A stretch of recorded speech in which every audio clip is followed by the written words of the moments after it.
It started with a warning on a shadowy internet forum, the kind of place you stumble into by accident and immediately wish you hadn't.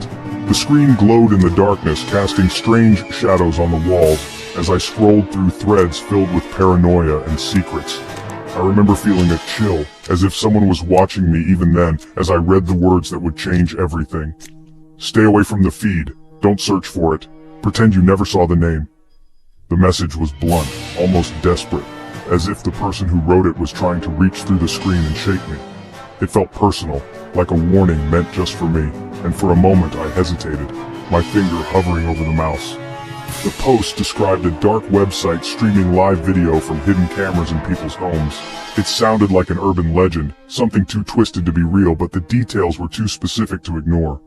There were stories of people who watched and then vanished. The feed, it said, was always watching back. The last line haunted me. They see you, and then you see them.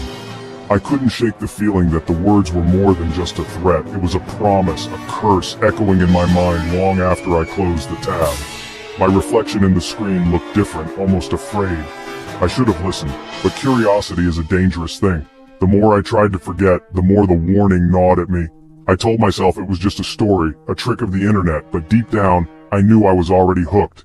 I told myself I'd just look, just for a second. No harm done. I typed the name into the search bar, my heart pounding, convincing myself I was in control.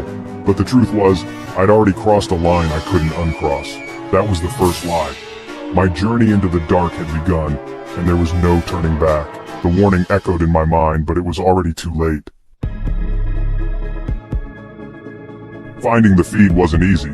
It took a special browser, cryptic links, and a growing sense of dread. Finally, I found it, a black page, a single line, welcome viewer, and a grid of black squares. My hand hovered over the first square. I clicked. A child's bedroom appeared. A boy slept, unaware of the camera's gaze. Guilt and fear hit me. I should have closed the browser, but the grid called to me. Just one more, I thought. I was no longer just an observer. I was part of something awful.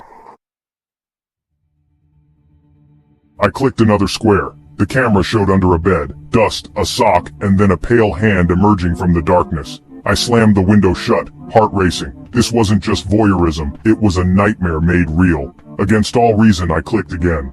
A dim kitchen. A tall masked figure entered, face blank and featureless. It stood, listening, unmoving, a statue of dread. I was paralyzed, complicit, watching horror unfold in real time. I realized I wasn't just seeing evil, I was part of it. My hands shook uncontrollably as I tried to close the site, every muscle tense with dread.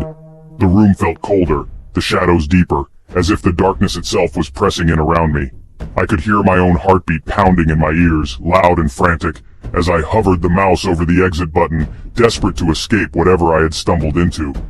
But in my panic, my cursor slipped and brushed against one last square on the screen. It was a mistake, a simple accident, but it changed everything in an instant. Suddenly, a new feed loaded. This time it was my own room, shown from above as if a hidden camera had been watching me all along. The realization hit me like a wave of ice. I stared at the screen, frozen in terror, watching myself sit at my desk in real time. My breath caught in my throat. I couldn't move, couldn't look away. It was as if I was trapped in a nightmare, unable to wake up.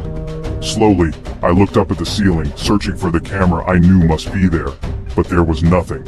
Just darkness and the suffocating sense that something unseen was watching me, studying my every move. Then, the warning echoed in my mind, chilling and unmistakable. They see you, and then you see them. The words seemed to come from everywhere and nowhere, reverberating through the room. I scrambled to close the window, clicking frantically, but the feed wouldn't disappear. The screen was frozen, unresponsive, as if the computer itself was under someone else's control. In desperation, I yanked the power cord from the wall. The room was plunged into sudden darkness, the only sound my ragged breathing. But even in the pitch black, the feeling of being watched lingered, stronger than ever. I could sense eyes on me, hidden in the shadows, waiting. I realized, with a sinking dread, that I'd opened a door that couldn't be closed. Whatever I had found was now a part of my reality. The feed had found me, and I knew deep down that it was never going to let me go. I spent the night in terror, searching for a camera I'd never find. Every creak of the floorboards, every shifting shadow made my heart race. I kept telling myself it was just my imagination, but the feeling of being watched was overwhelming. Daylight brought no comfort. If anything, the fear only deepened, because I realized it wasn't just the darkness that unsettled me. It was the sense that something unseen was always there, lurking just out of sight, waiting for me to let my guard down. I tape over my laptop camera, avoid mirrors, scan every corner. I unplug devices, cover screens, and keep the lights on, hoping it will keep the shadows at bay. But the paranoia lingers, a constant companion. I can't shake the feeling that I'm being watched, even in my own home. Did I really see those things? Or was it just my mind playing tricks on me, twisting the ordinary into something sinister? The line between reality and fear blurs until I can't tell what's real anymore. Or did my fear create them? Sometimes I wonder if the terror itself is what gives these shadows their power.